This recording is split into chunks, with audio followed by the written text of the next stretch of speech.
नमस्कार दोस्तों, आज काफ़ी दिनों बाद में आपसे इस चैनल पर फिर से रूबरू होने का मौका मिला है। सबसे पहले आपको रीट एग्ज़ाम के लिए अग्रिम बहुत बहुत शुभकामनाएं। मैं भगवान से प्रार्थना करता हूं कि आपके जो अभी होने वाले रीट एग्ज़ाम में बहुत अच्छी सफलता मिले और कुछ चंद दिनों में ही आप एक शिक्षक के रूप में किसी गवर्नमेंट स्कूल में अपनी सेवाएं देंगे। मैं ऐसे भगवान से प्रार्थना करता हूँ।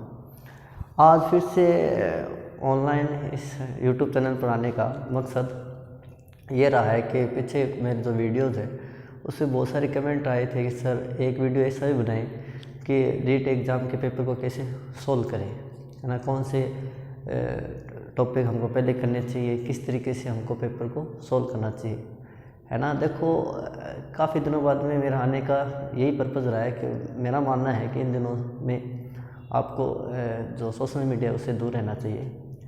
मेरा फिर से इसलिए आना हुआ कि ये जो बहुत सारे इच्छाएं थी स्टूडेंट्स की, बहुत से मेरे जो साथीगण हैं वो चाहते हैं कि सर बताइए कि इन दिनों में आप ये बताइए कि कैसे पेपर को सोल्व करें। तो आज हम चर्चा करेंगे रीट एग्ज़ाम पेपर को कैसे सोल्व करें। इसके अलावा हम इस बात पर चर्चा करेंगे कि बहुत से स्टूडेंट हैं जिन्होंने बहुत सी कोचिंग संस्थान हैं जिनके जो प्री रीट एग्ज़ाम कंडक्ट करवाए हैं उनमें किसी के 110 मार्क्स आ रहे हैं, किसी के 120 मार्क्स आ रहे हैं, तो वो घबरा रहे हैं काफ़ी। तो घबराहट को तो हावी होने नहीं देना है। अभी तो आपको, जैसे हम टेंथ क्लास में 12th क्लास के बोर्ड एग्ज़ाम होते थे तो बहुत ही बड़ी खुशी से, बड़े ही आनंददायी तरीके से जो एग्ज़ाम देने के लिए जाते हैं, बस वैसा ही एक आनंददायी तरीके से आपको ये एग्ज़ाम देना है। अभी डिप्रेस होने का, घबराहट करने का कोई समय नहीं है। आपने बहुत अच्छी तरीके से मैटर पढ़ लिया है, आपने 4 से 5 बार रिवाइज़ कर लिया है, शायद इससे भी कई ज़्यादा बार रिवाइज़ कर लिया है, तो वो आपके चेतन मन में है। एग्ज़ाम हॉल के अंदर अगर आपका माइंड शांत है और आप रिलैक्स हो, आपने पहले दिन बहुत अच्छे तरीके से नींद कवर कर रखी है, तो सब का सब याद आ जाएगा, है ना। अपने माइंड की क्षमता बहुत अच्छी होती है। इन दिनों लास्ट में सभी को लगता है कि मेरे कुछ याद नहीं रह रहा है, ये सबके साथ होता है, मेरे साथ भी हुआ था। ये आपकी बहुत अच्छी तैयारी है, ठीक है ना, तो ये घबराने की जरूरत नहीं है। कोचिंग के जो टेस्ट एग्ज़ाम है उनके मार्क्स और जो रियल एग्ज़ाम अभी 26 को होगा उसके मार्क्स में बहुत ज़्यादा अंतर आएगा। उससे ज़्यादा ही मार्क्स आएंगे आपके, कम नहीं आएंगे, है ना, क्योंकि वो जो कोचिंग का पेपर और जो रियल पेपर है उसमें बहुत अंतर आता है। तो अगर आपके कोचिंग में 115 मार्क्स आ रहे हैं तो उसमें 125 ही आएंगे, ठीक है ना। इसमें अगर 120 आ रहे हैं तो उसमें 130 ही आएंगे, आपके प्लस ही होंगे, माइनस नहीं होंगे। तो घबराने की तो बिल्कुल ही ज़रूरत नहीं है। अभी आपने बहुत अच्छी तरीके से रिवाइज कर लिया होगा। मेरा मानना है कि अब जो 7-8 दिन बचे हैं, 9-10 दिन बचे हैं, उसमें बस रिलैक्स रहो, ठीक है ना, और रिवाइज करते रहो। नया मैटर पढ़ना नहीं है और अपने आप को शांत रखना है। तो आज हम चर्चा करेंगे पेपर को कैसे सोल्व करें, और दूसरा टॉपिक रहेगा अपन 25 तारीख को हमको किन बातों का ध्यान रखना है ना। एग्ज़ाम के पहले वाला दिन भी बहुत ज़्यादा मायने रखता है आपके लिए, उस पर चर्चा करेंगे अपन, ठीक है। और जो पेपर आपने दे रखे हैं टेस्ट के, तो उसके नंबर कोई मायने नहीं रखते, घबराने की 1% भी ज़रूरत नहीं है। किसी का अगर मान लीजिए इनमें 100 नंबर भी आ रहे हैं ना इन टेस्टों में, तो वो भी 130 प्लस नंबर लेके आ सकता है एग्ज़ाम में। तो वो तो पेपर पर डिपेंड करता है ना। इन कोचिंग के पेपर और उनके पेपर में दिन रात का अंतर होता है, कोई वो घबराने की ज़रूरत नहीं है, ठीक है। चलिए हम सबसे पहले चर्चा कर लेते हैं रीट एग्ज़ाम पेपर को सोल्व कैसे करें। देखो, सोल्व करने का भी कोई ऐसा फिक्स मेथड नहीं है कि साइकोलॉजी पहले सोल्व करनी चाहिए, हिंदी पहले सोल्व करनी चाहिए, साइंस कट करनी चाहिए, मैथ करनी चाहिए, SST करनी चाहिए, ऐसा कोई मेथड नहीं है। हाँ, कुछ विद्वान जन हैं जो बता रहे हैं, लेकिन मैं मेरे अनुभव के हिसाब से आपको बता रहा हूँ, है ना, कि मेरे हिसाब से कोई ऐसा कोई फिक्स मेथड नहीं है। हाँ, मैंने कैसे पेपर को सोल्व किया वो मैं आपको, वो अनुभव आपके साथ शेयर कर सकता हूँ। तो जैसे ही एग्ज़ाम हॉल के अंदर पेपर, पहली बात तो रीट का एक जो पेपर आता है वो ऐसे बुक्स आता है ना, पूरी पुस्तक सी होती है। मेरे पास पड़ा है, आपको दिखाता हूँ। ऐसी पूरी एक पुस्तक सी होती है, इस पर बहुत सारे क्वेश्चन होते हैं और सारी लैंग्वेज इसके अंदर है। सेकेंड, आपको ये भी ध्यान रखना, आप फर्स्ट लैंग्वेज सेकंड लैंग्वेज को देख लेना किस तरीके से आपको उसका चयन करना है, ठीक है। तो कुछ नए नए विद्यार्थी हैं जिन्होंने कोई एग्ज़ाम नहीं दिया, वो पहला एग्ज़ाम दे रहे, तो वो तो इससे घबरा जाते, सर इतना बड़ा पेपर है, तो वो तो घबराने की जरूरत नहीं है, ठीक है। तो जैसे मैंने पेपर को ओपन किया, मेरा एक्सपीरियंस बता रहा हूँ, मैं एग्ज़ाम रूम में बैठने के बाद में पेपर से पहले 5-10 मिनट थोड़ी गहरी सांसें लेता हूँ। उससे क्या होता है, अपनी घबराहट कम हो जाती है, ठीक है ना, इन चीज़ों का फ़र्क पड़ता है। और अपने पूर्वजों को याद करता हूँ, भगवान को याद करता हूँ, पूर्वजों को ऐसे याद करता हूँ कि मेरे पूर्वजों के जितने पुण्य कर्म है आज मुझे लग जाए, ठीक ना। आप भी अपने पूर्वजों को याद करो, इन चीज़ों का फ़र्क पड़ता है ना, छोटी छोटी बातें हैं बड़ा असर डालती है। तो जैसे मैंने ओपन किया तो साइकोलॉजी के 4 क्वेश्चन आए थे, उसमें से 3 क्वेश्चन मुझे आ रहे थे, एक नहीं आ रहा था। तो होता क्या है, सबसे पहले मैंने सोचा ऐसा थोड़ा सा प्लान बनाया गया था मैं को कि एक बार सरसरी आंखों से पूरा पेपर देख लें। तो मैंने साइकोलॉजी का पेपर देखा, अच्छा लगा, फिर आगे देखा 2-4 क्वेश्चन नहीं आ रहे थे, ठीक है ना। तो सरसरी आंखों से देखा, मैं साइकोलॉजी के 30 के 30 क्वेश्चन देख लिए। उसमें मुझे ऐसा लग रहा था कि 22-23 क्वेश्चन मुझे आ रहे हैं और 7-8 क्वेश्चन नहीं आ रहे। थोड़ा सा डिमोटिवेट हुआ कि अरे इतने तो क्वेश्चन इसमें नहीं आ रहे। फिर आगे गया, हिंदी को देखने पर ऐसा लगा कि हाँ हिंदी के 27-28 क्वेश्चन हो जाएंगे। फिर संस्कृत को देख के ऐसे लगा कि हाँ 24 से 25 क्वेश्चन हो जाएंगे। मैथ को देख के ऐसे लगा कि हाँ मैथ के 30 में 30 क्वेश्चन हो जाएंगे, ठीक है ना। मैथमेटिक्स सब्जेक्ट रहा हुआ है और मैथ में 30 में 30 क्वेश्चन इसमें सही हो गए। विज्ञान को देख के ऐसा लगा हाँ इसमें 25-26 क्वेश्चन सही हो जाएंगे। तो ओवरऑल मुझे ऐसा लगा पेपर देखने पर सरसरी आंखों में मुझे ऐसा लगा कि हाँ इस पेपर में 120 से 125 के बीच में मेरे क्वेश्चन सही हो जाएंगे, ठीक है। और मेरे मार्क्स आए थे 132, ठीक है ना, 132 मार्क्स आए थे मेरे। तो रीट एग्ज़ाम में ये कैसे आ गए, है ना, इतने मुझे सोच रखा था ये आ गए। इसका रीज़न है कि एक तो उसमें आपका सबसे ज़्यादा मतलब एकाग्रता होनी चाहिए, आपका माइंड रिलैक्स होना चाहिए और ऐसे नहीं होना चाहिए कि आपके पहले दिन के सफ़र की जो मतलब जो थकान है, जो घबराहट है, वो आपका अगर हावी होगी तो नंबर कम हो जाएंगे। और अगर आप रिलैक्स हो, आपका माइंड एकदम एक्टिव है, आपकी नींद पीछे के दिन की कवर की हुई है, तो आपके मार्क्स बढ़ भी जाएंगे, ठीक है ना। वो इसलिए हो गए क्योंकि लगभग कई टॉपिक ऐसे होते हैं, जैसे साइकोलॉजी है तो उसमें मुझे 22 से 23 क्वेश्चन आ रहे थे, लेकिन मेरे साइकोलॉजी में 26 क्वेश्चन सही थे, ठीक है। अब ये कैसे हो गए, देखो नॉलेज था मेरा, अचेतन मन में अपने दिमाग में सब कुछ सेव होता है। आपने एक बार कुछ भी पढ़ लिया ना, वो आपके सेव है, वो डिपेंड करता है वो आपके वो उस समय याद कैसे है।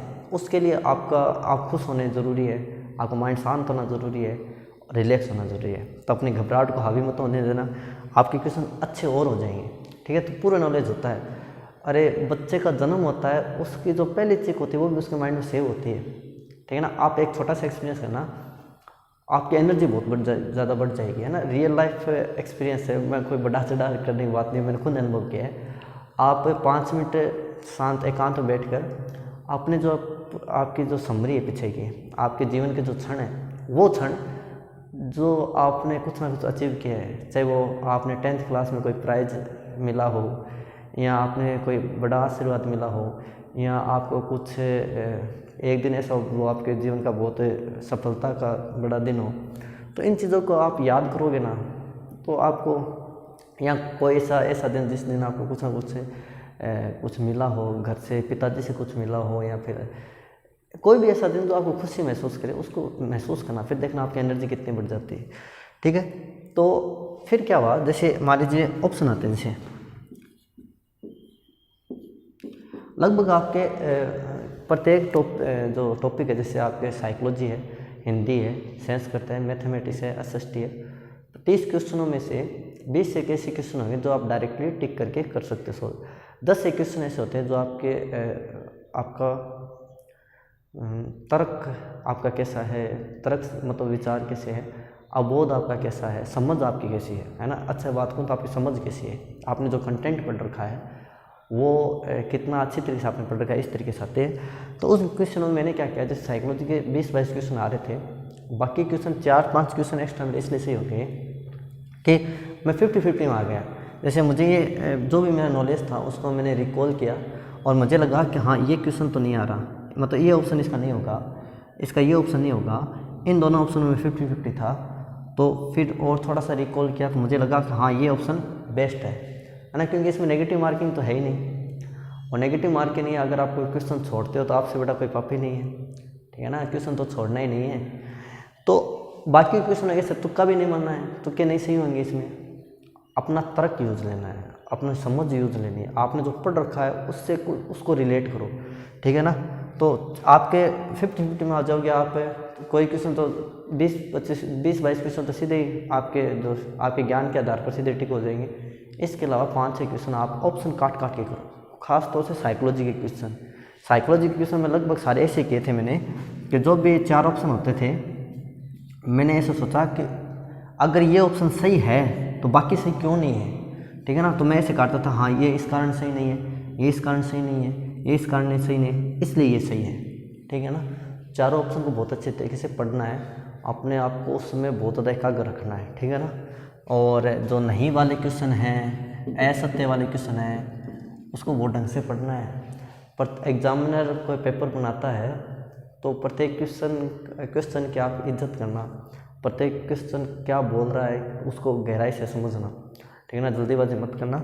और एक बात ध्यान रखना, जैसे मैंने पेपर स्टार्ट किया था तो मैंने ऐसा माइंडली प्लान बना लिया था कि प्रत्येक जो है अपने सब्जेक्ट, चाहे साइकोलॉजी हो, हिंदी हो, चाहे संस्कृत हो, मैथ हो, मैंने सोचा कि अपने पास से इसमें 150 क्वेश्चन है और 150 मिनट है, ठीक है।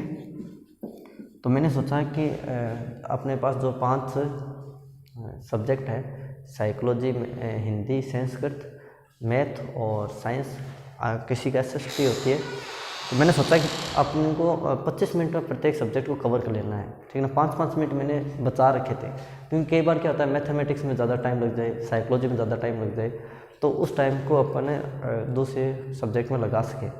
कोशिश आपको ये करनी है कि आप जो मेरे सामने जैसे वॉच थी, मैं रियल लाइफ एक्सपीरियंस बता रहा हूँ, उस समय मेरा जो अनुभव था, तो मैं 25 मिनट के अंदर मैं सोच रहा था 25 मिनट के अंदर अपने साइकोलॉजी क्वेश्चन करने हैं, चाहे उसमें 5 मिनट ज़्यादा लगे, साइकोलॉजी में 30 मिनट लगे तो कोई दिक्कत नहीं है। हिंदी मैंने सोचा 5 मिनट बचाने, संस्कृत तो 5 मिनट बचाने, ताकि मैथमेटिक्स में अगर मान लीजिए कोई क्वेश्चन सोल्व करना है तो 10 मिनट अपने पास एक्स्ट्रा हो, और थोड़े बहुत 5-5 मिनट बचाओगे तो लास्ट में आपकी घबराहट नहीं होगी, ठीक है। तो कोशिश ये करना, प्लान ऐसा कर लेना, हो जाता है उस तुरंत प्लान। इसके अलावा वैसे कोई मेथड नहीं है कि आप साइकोलॉजी पहले करो या हिंदी पहले करो या फिर मैथ पहले करो, है ना। उस समय नहीं दिमाग में आता है कि, है ना, अभी आपसे कितनी वीडियोस देख ले रहा हूँ, उसमें ये दिमाग में नहीं आता, अच्छा उन सब ने ये कहा था, पहले तो है ना साइकोलॉजी नहीं करनी है, पहले तो आप सरल सब्जेक्ट कर लो पहले, या फिर उन सर ने ये कहा था पहले साइकोलॉजी कर लो, उन सर ने पहले ये कहा था पहले मैथ सोल्व कर लो, टाइम बच जाए। उसमें नहीं दिमाग में आता है, उस समय आपको अपने हिसाब से चलना है, ठीक है ना। बस ये थोड़ा सा हम चर्चा कर सकते हैं कि हाँ आपको 5-5 मिनट बचाने हैं, प्रत्येक क्वेश्चन को इस तरीके से सोल्व करना है कि, है ना, ये क्यों नहीं हो सकता, ये क्यों नहीं हो सकता, ये क्यों नहीं हो सकता, ये ऑप्शन है तो फिर आपको उस ऑप्शन को टिक करना है। प्लस मैंने क्या किया था कि लगभग जो क्वेश्चन आ रहे हैं उनको तो सीधे ओमान में फिल कर लिया जल्दी जल्दी। इसके अलावा मान लीजिए कोई क्वेश्चन नहीं आ रहा है, तो अगर कोई क्वेश्चन बिल्कुल भी नहीं आ रहा है तो आपको वो करना तो है, तो आप उसी समय उसको कर दो ताकि आपके आगे टाइम वेस्ट ना हो।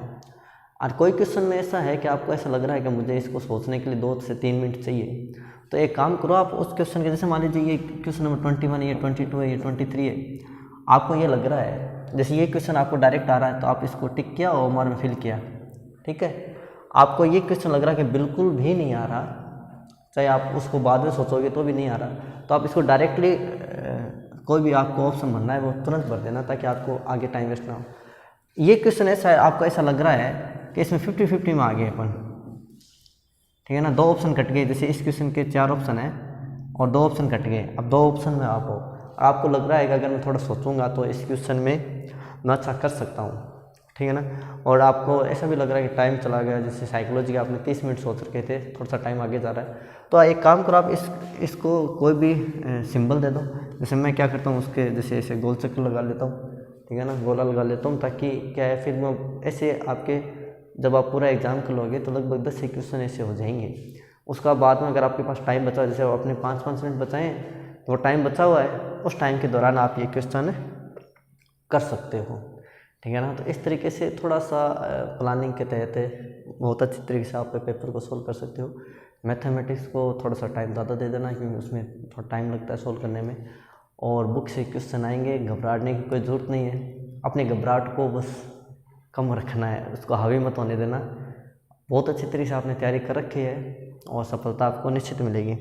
हाँ, इसके साथ है मैं आपको ये बताना चाहता हूँ, साइकोलॉजी इस तरीके से सोल्व कर लेना। हिंदी के ज़्यादातर क्वेश्चन ऐसे होते हैं जिनमें ज़्यादा अपने सोचने की जरूरत नहीं होती है, अपना जो नॉलेज है उसके आधार पर जल्दी जल्दी क्वेश्चन हो जाते हैं। मेथड के क्वेश्चन ऐसे हो सकते हैं जिनमें हमको थोड़ा बहुत सोचना पड़े। कोशिश ये करना कि जो लैंग्वेज के क्वेश्चन है उसको 25-25 मिनट में आप कर लो, 5-5 मिनट उसके बच जाए तो बाकी आप और क्वेश्चन में कर सकते हो। एसएसटी में आप सामाजिक विज्ञान का अगर पेपर सोल्व कर रहे हो तो ज़्यादातर मेरा मानना है कि ज़्यादातर क्वेश्चन तो होंगे जो आपके ज्ञान के आधार पर हो जाएंगे। कुछ एक दो ऐसे हो सकते हैं वो विज्ञान के आधार पर, लेकिन आपको थोड़ा बहुत याद नहीं आ रहा, धुंधला याद आ रहा है, तो एक बार आप उसके, जैसे मैंने कहा ना, उसके अगर आप गोल चक्कर लगा के एक बार छोड़ दोगे, उसको बाद में देखेंगे। और जो आपके लास्ट में टाइम बचाने की कोशिश करना। मेरा जैसे पेपर लगभग 5 मिनट पहले हो गया था पूरा, और लगभग मैंने इतने ही नंबर सोचे थे। मैंने सोचा था 123-24 क्वेश्चन मुझे ऐसा लग रहा था कि सही हो जाएंगे, 123-24-25 क्वेश्चन। फिर 132 नंबर इसलिए आ गए जो मैंने जो साइकोलॉजी के क्वेश्चन है जो मैंने मेरे नॉलेज के आधार पर किए थे, और कुछ जैसे विज्ञान के क्वेश्चन भी ऐसे हैं जो मैंने अपने नॉलेज जो पूर्व ज्ञान था वो वापस रिकॉल किया। उस आधार पर 4-5 क्वेश्चन और बैठ के मेरे 132 मार्क्स आ गए। एक दो क्वेश्चन डिलीट होते हैं तो उससे आपको जो जितने ज़्यादा मार्क्स ऊपर होता है, जितने जिसके ज़्यादा क्वेश्चन अच्छे सही होते हैं, उनको अगर कोई क्वेश्चन डिलीट होता है तो उसका ज़्यादा बेनिफिट मिल जाता है। तो ये बातें हैं। एक एग्ज़ाम में कभी ये मत सोचना कि मुझे 130 बनानी है या 120 बनानी है ना, इससे नीचे सिलेक्शन नहीं होगा, तो ये बात नहीं है। वो तो डिपेंड करता है पेपर पर, है ना। अगर पेपर हार्ड आ गया तो कट ऑफ कम चली जाएगी। तो इस चक्कर में हाँ, वैसे तो आप कर सकते हो, कोई दिक्कत नहीं, क्योंकि इसमें नेगेटिव मार्किंग नहीं है ना, तो आप तो कोई दिक्कत नहीं इसमें। वरना कोई एग्ज़ाम में नेगेटिव मार्किंग होती है तो उसमें क्या होता है, इस चक्कर में कोई ज़्यादा मतलब क्वेश्चन अटैम्प्ट कर लेता तो वो उसको नेगेटिव ले जाता है। लेकिन इसमें तो कोई दिक्कत नहीं है, इसमें तो आपको सारे क्वेश्चन अटैम्प्ट करने हैं, बहुत अच्छी तरीके से क्वेश्चन को सॉल्व करना है, और कोई वैसे कोई मेथड नहीं है ना। मैंने तो साइकोलॉजी पहले की थी, फिर हिंदी जो लैंग्वेज है अपने फर्स्ट लैंग्वेज, फिर सेकंड लैंग्वेज, फिर मैथमेटिक्स और फिर विज्ञान, उसी सीरीज से मैं चला था। तो ऐसा कोई नहीं है कि आप पहले ये करो फिर वो करो। हाँ, आपको लगता है कि मुझे पहले ये करना चाहिए तो वो कर लो, कोई उसमें कोई विशेष बात नहीं है। कोई ऐसा नहीं है कि उन सर ने कह दिया इसलिए मैं ये करूँ, अपने हिसाब से कर लेना। उस समय केवल आपका दिमाग चलेगा और किसी से मतलब सुना हुआ काम नहीं आएगा। तो वो डिपेंड करता है आपके पेपर पर, उस समय की स्थिति पर। बस मेरा मानना है, ओवरऑल मैं आपको ये कह सकता हूँ, उस समय अपनी घबराहट को अपने पर हावी नहीं होने देना है। बड़े ही रिलैक्स माइंड से प्रत्येक क्वेश्चन को इज्जत दे दे के ढंग से पढ़ के उसको सोल्व करना है। और जहाँ पर आपको लगे जिस साइकोलॉजी में अपने को तर्क लगाना होता है उसको पहले ही सोल्व कर लेना। इसलिए कर लेना क्योंकि लास्ट के अपन जैसे जैसे क्वेश्चन को अटेम्प्ट करते जाते हैं, कोई पेपर देते हैं, लास्ट के टाइम अपना माइंड थोड़ा सा वर्क करना कम कर देता है, ठीक है ना। तो ऐसा करना, साइकोलॉजी को पहले ही सोल्व कर लेना, ठीक है ना। क्योंकि उस समय शुरू में अपना माइंड अच्छा चलता है, तो उसमें 4-5 मिनट ज़्यादा भी लगे आपके, जैसे 35 मिनट लग रहे हैं पूरी साइकोलॉजी सोल्व करने में, कोई दिक्कत नहीं, वो 5 मिनट आप आगे उससे एडजस्ट कर लोगे। अब पहले दिन की बात है ना, 25 तारीख को आपको क्या बातें ध्यान रखनी है। 25 तारीख को मेरा मानना है कि आपको उस दिन कुछ पढ़ना नहीं चाहिए। अगर आप पढ़ो तो भी, अगर आपके पास अगर सेंटर दूर है तो आपको पढ़ना नहीं चाहिए। इसलिए नहीं पढ़ना चाहिए कि आपको पहले दिन जल्दी पहुंचना है वहाँ पर, है ना। सेंटर दूर है तो आप लास्ट दिन ऐसा मत सोचना है कि 26 तारीख को मैं सुबह 3 बजे उठिए। बहुत से स्टूडेंट ऐसा करते हैं, है ना। इन चीज़ों का फ़र्क पड़ता है, पता नहीं लोग इन पर बातें क्यों नहीं करते हैं। इन चीज़ों का बहुत ज़्यादा फ़र्क पड़ता है।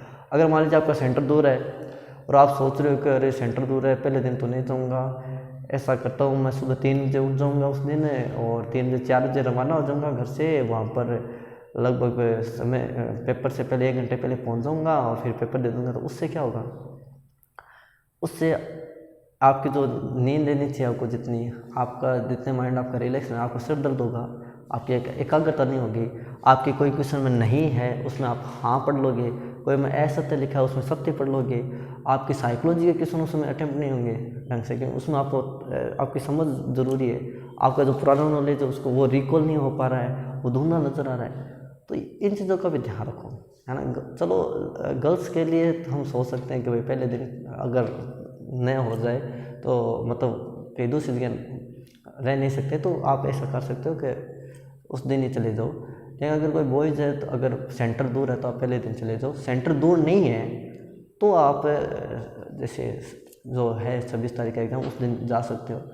इसके अलावा एक बात मैंने अनुभव की थी, जैसे हम पहले दिन जा रहे थे एग्ज़ाम देने के लिए, तो बस में बहुत सारे स्टूडेंट होते हैं। उस दिन रेट के एग्ज़ाम देने वाले स्टूडेंट मिलेंगे आपको। तो बहुत सारे स्टूडेंट ऐसे बुक लिए हुए रखते हैं, कोई नोट्स पेज लिए हुए रखता है, कोई उस दिन ऐसे लिखे हुए रखता है, कोई ऐसी बातें करता है, अरे उस कोचिंग में से जो सर ने टेस्ट लिया था ना उसमें से पूरे क्वेश्चन आ जाएंगे, अरे साइकोलॉजी के तो क्वेश्चन वहाँ से आएंगे, और मैथ के क्वेश्चन तो वहाँ से आएंगे। तो उसमें क्या होता है, अपना मन पर प्रभाव पड़ता है। तो मैंने तो क्या किया था, बस के अंदर मोबाइल था और ईयरफोन लगाया, और फिर जो महाभारत में श्री कृष्ण जी के बहुत अच्छे जो शिक्षाएं हैं वो सुन ली। आप अगर आपको लगता है जिससे आप मोटिवेट हो रहे हो, है ना, कोई ज़रूरी नहीं है कि मैं ऐसा कहूँ कि आप सुनो। आप जिस चीज़ से मोटिवेट, आपको अगर सॉन्ग अच्छा लग रहा है जिससे आप मोटिवेट हो रहे हो जिस सॉन्ग से, आप वो सुन लो। आप जिस कोई भी XYZ कोई भी चीज़ें जो आपको मोटिवेट करे और उसकी तरफ ध्यान नहीं ले जाए, जो लोग बातें कर रहे होते हैं उसकी तरफ ध्यान नहीं ले जाए, वो चीज़ आप कर लो। फिर पहले दिन ऐसा नहीं है कि आप बुक ले रहे हो, पढ़ रहे हो, तो उससे कुछ नहीं होगा। एक दिन पहले उससे आपका नुकसान होगा, फ़ायदा कुछ नहीं है। आपने 24 तारीख को शाम तक जितनी तैयारी कर लेना सफिशिएंट है। 25 तारीख को आप ऐसे ये कर लूँ वो कर लूँ, कुछ नहीं होगा उससे आपको नुकसान हो जाएगा। ठीक है ना। अगर आपका सेंटर पास में तो आप 25 तारीख को दोपहर तक पढ़ सकते हो। सेंटर दूर है तो आपको सुबह पहले वहाँ पर चले जाना चाहिए आराम से। कोई बुक साथ में मत ले जाओ, है ना, कोई बुक्स कोई नोट्स वगैरह कुछ मत ले जाओ। बस बड़ों का आशीर्वाद, गुरुजनों का आशीर्वाद वो साथ में ले जाओ, उससे ही फ़र्क पड़ेगा। ठीक है ना। तो 25 तारीख को बहुत सी चीज़ें हैं जिनका आपको ध्यान रखना है और घबराना बिल्कुल भी नहीं है। और पेपर को कैसे सोल्व करना मैंने बता दिया आपको। ऐसे साइकोलॉजी के लिए, विशेषतर साइकोलॉजी के लिए ऑप्शन कट कर करके सही ऑप्शन पर पहुंचना है। मैथमेटिक्स में तो ऐसे सॉल्व करते हैं तो डायरेक्ट आंसर आ जाता है, उसमें तो कट करने की ज़रूरत नहीं है। और हिंदी और विज्ञान, संस्कृत, SST में कुछ क्वेश्चन ऐसे होते हैं जो आप डायरेक्टली आपके ज्ञान के आधार पर टिक कर दोगे, उसमें वैसे तर्क लगाने की जरूरत नहीं है। कई क्वेश्चन ऐसे होंगे जिसमें आप बाई ऑप्शन, है ना, ऑप्शन काट के सही आंसर पर आपको पहुंचना है। इस तरीके से आप सॉल्व कर सकते हो। 5-5 मिनट बचाने हैं हर सब्जेक्ट में, ये चीज़ भी आपको ध्यान रखनी है। और पेपर स्टार्ट होने के 5-10 मिनट पहले थोड़ी गहरी सांसें ले लो ताकि आपकी घबराहट कम हो जाए। अपने पूर्वजों को याद कर लो, उनके पुण्य कर्म आपके काम आ जाए, इनसे ज़्यादा फ़र्क पड़ता है। और पहले दिन 25 तारीख को मैंने क्या किया था, सभी जो मेरे माता पिता, सभी जो बुज़ुर्ग हैं जैसे और माता पिता है, गुरुजन हैं, सबसे जो भी मेरे बड़े हैं उनसे सबसे आशीर्वाद ले लिया, है ना। इसका बहुत रोल रहता है, गुरुजनों का आशीर्वाद बहुत काम आता है। जैसे रामायण में एक किरदार है बालिका, सुग्रीव के भाई, उनके क्या वरदान था कि वो भी अगर किसी से युद्ध करे तो उसकी आधी शक्ति उनके पास आ जाती है। ठीक है ना। तो कोई दूसरा उनसे कभी जीत नहीं पाता। उसी प्रकार विद्यार्थी के पास एक बहुत बड़ी शक्ति होती है, विद्यार्थी उसको कभी पहचानता नहीं है। वो बड़ी शक्ति है कि अगर वो पूरी श्रद्धा के साथ अपने गुरु के चरण छुए, उनका आशीर्वाद ले, तो उनका नॉलेज का आधा भाग सीधा शिष्य के पास चला आता है। ये बातें आपको लग रही है सर ऐसे ही कर रहे हैं, ऐसा नहीं है। उनका नॉलेज अगर उस गुरुजन ने बहुत मतलब दिल से आपको आशीर्वाद दे दिया तो उनके नॉलेज का कुछ ना कुछ भाग आपको ज़रूर प्राप्त होता है। तो आपकी मेहनत तो है ही, है ना, उसके बिना तो कुछ नहीं। लेकिन ये चीज़ें भी आपके बहुत ज़्यादा मायने रखती है। आप 25 तारीख को कर सकते हो। 25 तारीख को आप नोट्स से, बुक से, उनसे दूर हो, कुछ फ़र्क नहीं पड़ने वाला। जितनी तैयारी आपने 24 को शाम तक हो गई वो हो गई। ठीक है ना। तो इस चीज़ का आप ध्यान रखना, अच्छे तरीके से पेपर दीजिए।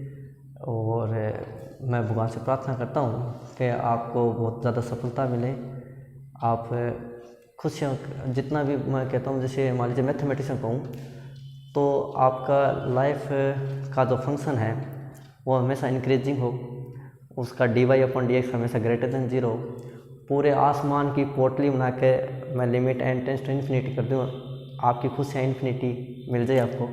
और एक शिक्षक के रूप में आप आगामी दिनों में अपनी सेवाएं दें और आपका जीवन खुशियों से भर जाए, ठीक है ना। और अब अपने जितने भी, देखो प्रार्थना का मैंने एक दिन स्वरूप बताया था, आपकी जितनी भी शंकाएं हैं, आपके जितने भी भय है, जितनी भी योजना है, जितना भी डर है, जितना भी आपने प्लान कर रखा है, सब कुछ, ठीक है ना, संशय जितना भी है वो सब कुछ ईश्वर के चरणों में छोड़ दो, है ना। सच्ची प्रार्थना वो है, वो सब कुछ अच्छा करेगा, ठीक है। तो आप अच्छी तरीके से पढ़िए और आपको बहुत बहुत शुभकामनाएं पेपर के लिए। धन्यवाद।